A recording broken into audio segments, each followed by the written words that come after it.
Okay, so empirical formula, the idea is that you are given, you can see here, percentages of various things, okay? And so the percentages tell you how much there is of a particular particular element within that substance, right? Now those percentages can be converted into, or they have to be converted into mass, and then they have to be converted into moles, okay? Because the idea is that empirical formula is the simplest whole number ratio of the various elements within the thing. All right, so if you have a substance here, you want to know how much is carbon, how much is hydrogen, and how much is chlorine. But they could be very different amounts, right? So it could be a lot of carbon, a very little of hydrogen, and a lot of chlorine, okay? Does that make sense that that's the way that it could be split? And so the idea is that we need to work out how much of this is that, how much of this is that, and how much of this is that. And then, since we know that each carbon atom is much bigger than each hydrogen atom, we could say, okay, well then there's a 1:6 ratio there, and so therefore we'd be able to work out its formula. All right? So what we're doing is we're taking the percentage, which is this part here, we're turning it into a mass and then turning it into moles so that we can look at the ratio between the different elements. Okay, so let's get started with this one here. We can see that there is 47.09% carbon, 6.59% hydrogen, and the remainder is chlorine. So I have percentage of carbon, nice and easy.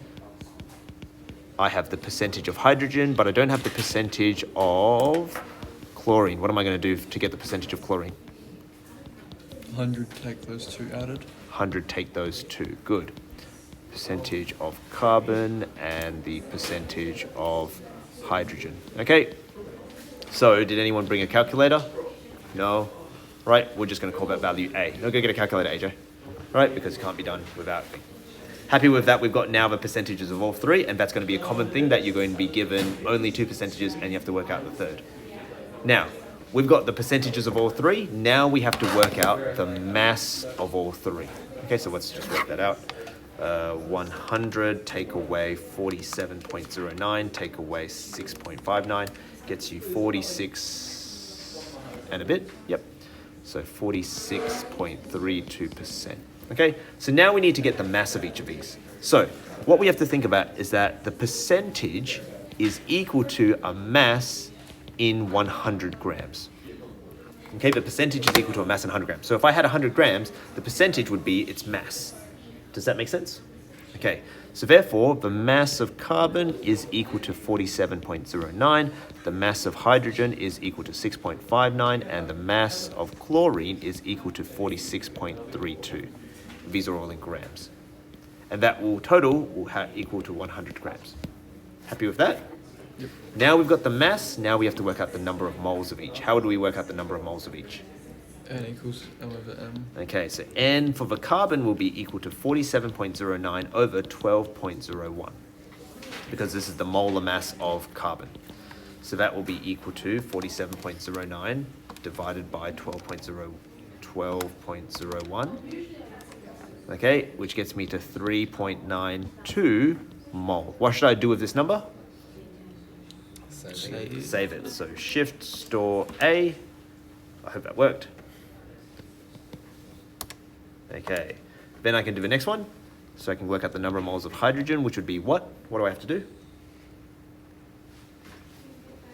6.59 over 1.008, okay, which will be equal to 6.59 divided by 1.008 will equal to be 6.54 mole, which I'm going to save as B. Okay. And then I'm going to work out the number of moles of chlorine, which will be equal to what? 46.32 over 35.45. Yes, people have memorized stuff like bosses. Okay, so 46.32 divided by 35.45, and I'm going to save that as C. Okay, it's 1.307 mole. Okay, and that's C. Now what do I do here? Because I've got the number of moles of each of them, I need to work out their simplest whole number ratio. Okay, so to work out the simplest whole number ratio, what I do is I find my smallest. Which one of these is the smallest? C, so this is the smallest one. Okay, and then I do C, oops, let's do this. So I do C, H, and Cl here, like a little table, okay? I have the number of moles of each thing as A, B, and C. What I'm going to do is I'm going to divide by the smallest, okay? So C divided by C is going to be 1. Happy with that? Mm-hmm. What values do I have to do to get this value here? A divided by C. Happy with that? Because I'm doing the C divided by that value, the carbon divided by that value. So A divided by C gets me 3. Oops. Gets me 3. And then B divided by C will get me 5. Okay? So now that I have those 3 values, what can I do? I'll say, okay, well then these 3 values are the ratios of carbons to hydrogens to chlorines. So what will be the formula of this substance? C. C3, H5, Yep. Cl. C3H5Cl. Okay? And that's how you do empirical formula given the percentages to begin with. Okay? So that's not the end of it because you still need to do the molecular formula, and that's what this data here up here is giving you. Okay? So now you have the empirical formula.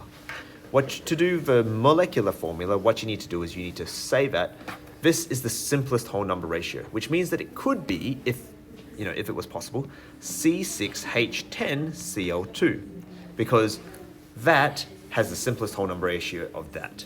But also, what also has that is this, like C9H15Cl3.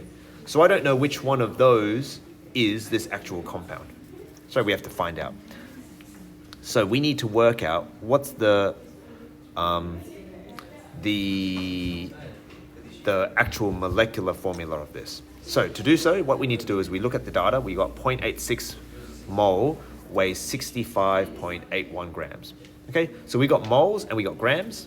We can work out its molar mass, the big M of the compound. Okay, the big M of the compound will be equal to at 2.86 times 65. what did I say? Mass divided by Nope. moles. Mass divided by moles. Yeah? M divided by N.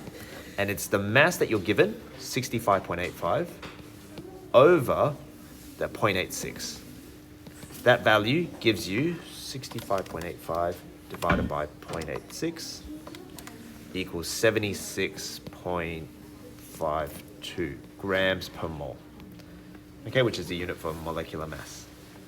Then what we need to do is we need to say, okay, what's the molar mass of this? Because this will either be double it, triple it, or it will actually be that value. So I would have to work out the molar mass of the empirical formula would be equal to 3 times 12.01 plus 5 times 1.008 and what? 1 times 35.45. Where did I get all these numbers from? Where's this 3 come from? It's the molar mass of all. Molar mass of that one there, It's the that one there. empirical formula. Effectively, it's the molar mass of the empirical formula. Happy with that? And doing all of those, you get 3 times 12.01 plus 5 times 1.008 plus 35.45 gets you 76.52.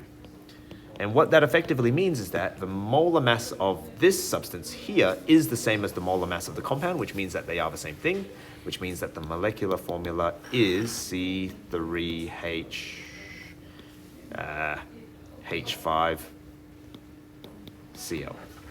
That's the answer. Okay, so I'm gonna You got at the end. start again. If the value you got at the end was greater than the Yep. value that you got for this, Okay, yep.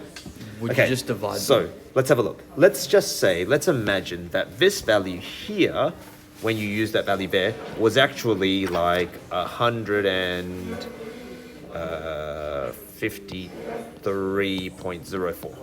Let's just say that that value was that value there. Okay, then you would solve for this again, like you've normally done, and you would say, okay, well, look, this value here is double of that value there. Does that make sense? Which means that the compound has a double the molar mass of that, which means that it would lead to doubling C3H5Cl times 2, which would lead you then to say that it was C6H10Cl2 is the molecular formula, if that value was double that value. Yep. Okay? So that's what you do with that one there. Right? Okay? That's that. Any other questions?